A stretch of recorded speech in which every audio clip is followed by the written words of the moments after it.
देश की सबसे बड़ी विधानसभा यूपी में समय से पहले ही इस बार चुनाव करा लिए जाएंगे। लखनऊ से लेकर दिल्ली तक हर तरफ इसी बात की चर्चा हो रही है। वैसे तो समय से पहले चुनाव की बातें काफी दिनों से ही चली आ रही, लेकिन अब ऐसे 3 बड़े कारण सामने आ गए हैं जिन्होंने इन अटकलों को और भी बल दे दिया है। अब ऐसे में सबसे बड़ा सवाल यही उठ रहा है कि अगर चुनाव सच में समय से पहले हो गए तो इसका फायदा आखिर किस दल को मिलेगा? बाजी कौन मारेगा, बीजेपी या फिर समाजवादी पार्टी?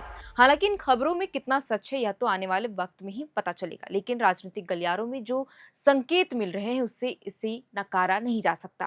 तो आखिर वो कौन से 3 मुख्य कारण हैं जिनकी वजह से यह हलचल तेज हो गई है? चुनाव आयोग का इस पर क्या कुछ कहना है और राजनीतिक दलों ने क्या कुछ प्रतिक्रियाएं दी है?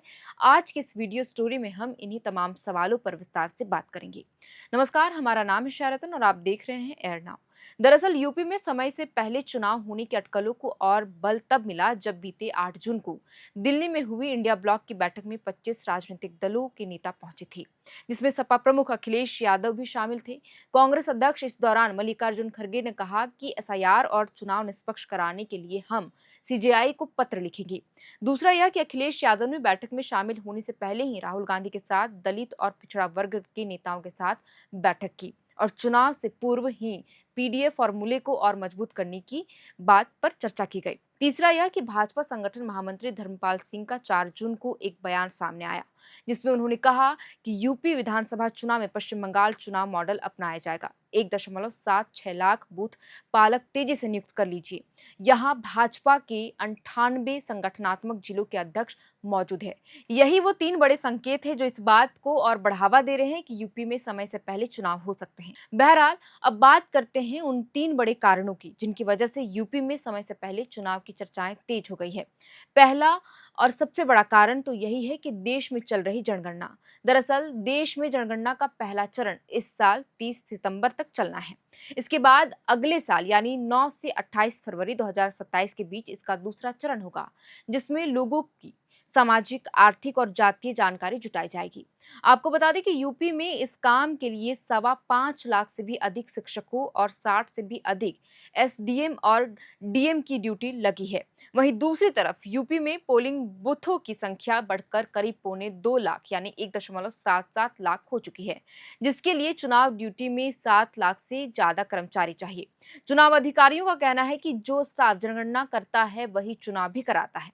अगर ये दोनों काम एक साथ हुए तो सचिवालय से लेकर ग्राम पंचायतों तक पूरा सरकारी सिस्टम ठप हो जाएगा। दूसरा बड़ा कारण है बोर्ड परीक्षाएं। हर साल फरवरी और मार्च के महीने में ही यूपी बोर्ड, सीबीएसई और आईसीएसई की बोर्ड परीक्षाएं होती हैं। इन परीक्षाओं को कराने और बाद में कॉपियां जांचने में लाखों शिक्षकों को पूरी तरह व्यस्त कर देता है।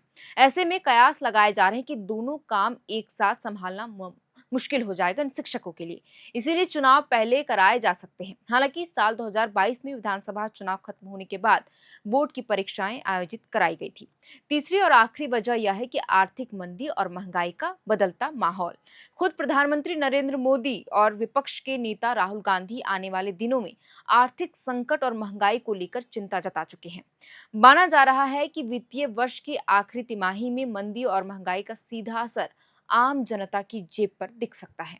ऐसे माहौल में जनता की नाराजगी सत्ताधारी पार्टी पर भारी पड़ सकती है और बीजेपी इस वक्त ऐसा कोई भी बड़ा रिस्क लेना नहीं चाहेगी। लिहाजा यही वो 3 मुख्य कारण हैं जो समय से पहले यूपी में चुनाव कराने के संकेत को और मजबूत कर रहे हैं। अब बात करते हैं यूपी में समय से पहले चुनाव की सुगबुगाहट के बीच तमाम राजनीतिक दलों की क्या कुछ तैयारियां हैं। सच तो यह है कि चुनावी आहट मिलते ही यूपी की सभी पार्टियां पूरी तरह से इलेक्शन मोड में आ गई है। अगर पिछले चुनाव यानी साल 2022 की बात करें तो बसपा ने अपने कोऑर्डिनेटर और प्रभारी बहुत पहले से ही तय कर दिए थे और अपनी पहली लिस्ट 15 जनवरी को ही जारी कर दी थी।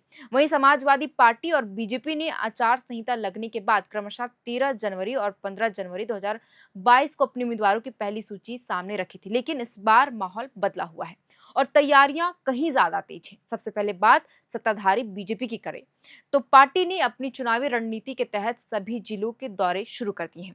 खुद मुख्यमंत्री योगी आदित्यनाथ हर जिले में जाकर करोड़ों रुपए की परियोजनाओं का शिलान्यास और लोकार्पण कर रहे हैं।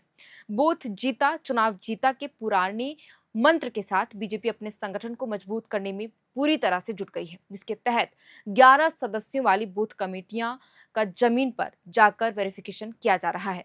इसके अलावा सभी जिलों के प्रभारी मंत्रियों को तुरंत अपने अपने क्षेत्रों में जाने को कहा गया है। वहां की कोर कमेटी के साथ बैठक करने और स्थानीय मुद्दों को फौरन सुलझाने के कड़े निर्देश दे दिए गए हैं। दूसरी तरफ मुख्य विपक्षी दल समाजवादी पार्टी भी पीछे नहीं है। इस बार अखिलेश यादव ने करीब 200 उम्मीदवारों के नाम लगभग तय कर लिए हैं। इनमें ज्यादातर मौजूदा विधायक ही शामिल है, ऐसी चर्चा है। हाल ही में सपा प्रमुख अखिलेश यादव दिल्ली में इंडिया ब्लॉक की बैठक में शामिल हुए, जहां कांग्रेस अध्यक्ष मल्लिकार्जुन खड़गे, राहुल गांधी और ममता बनर्जी समेत 25 दलों के नेता वहां मौजूद थे। अखिलेश यादव ने अपनी पार्टी के पदाधिकारियों को साफ कह दिया है कि चुनाव चाहे अपने तय समय यानी फरवरी 2027 में हो या फिर इसी साल नवंबर में, हमारी बूथ कमेटियां हर परिस्थितियों के लिए 24 घंटे तैयार रहनी चाहिए। बात अगर अन्य दलों की करें यानी कि सुबह सपा की, तो सुबह सपा ने 44 सीटों पर अपने प्रभारी तैनात भी कर दिए हैं और माना जा रहा है कि यही लोग चुनाव में उम्मीदवार भी हो सकते हैं।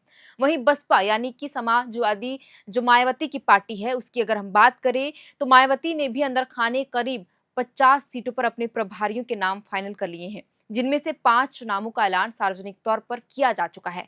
मायावती लगातार जिला प्रभारियों के साथ बैठकें कर रही हैं और उन्हें जमीन पर जाकर चुनावी माहौल बनाने का टास्क सौंप चुकी है। इन सब के बीच सबसे बड़ा सवाल अब यही है कि क्या चुनाव आयोग इस जल्दबाजी के लिए तैयार है? तो इस पर मुख्य निर्वाचन अधिकारी दफ्तर के एक बड़े अधिकारी का कहना है कि अगर जनवरी से पहले भी चुनाव कराए जाते हैं तो साल 2025-26 की मतदाता सूची को बेस बनाया जा सकता है। अधिकारियों के मुताबिक अगर चुनाव समय से पहले भी होते हैं, तब भी चुनाव आयोग के पास तैयारियों के लिए पूरा पर्याप्त समय है। आपको बता दें कि पिछले चुनाव में यानी 2022 के चुनाव में यूपी के 403 सदस्यों को चुनने के लिए 10 फरवरी से 7 मार्च 2022 तक 7 चरणों में विधानसभा के चुनाव कराए गए थे। हालांकि अब कहा जा रहा है कि नवंबर में ही चुनाव कराए जा सकते हैं। खैर, अब देखना यह होगा कि जो अटकलें लग रही हैं कि समय से पहले देश के सबसे बड़े विधानसभा में चुनाव होंगे। हालांकि राजनीति में अटकलों और कयासों को बदलते देर नहीं लगती है।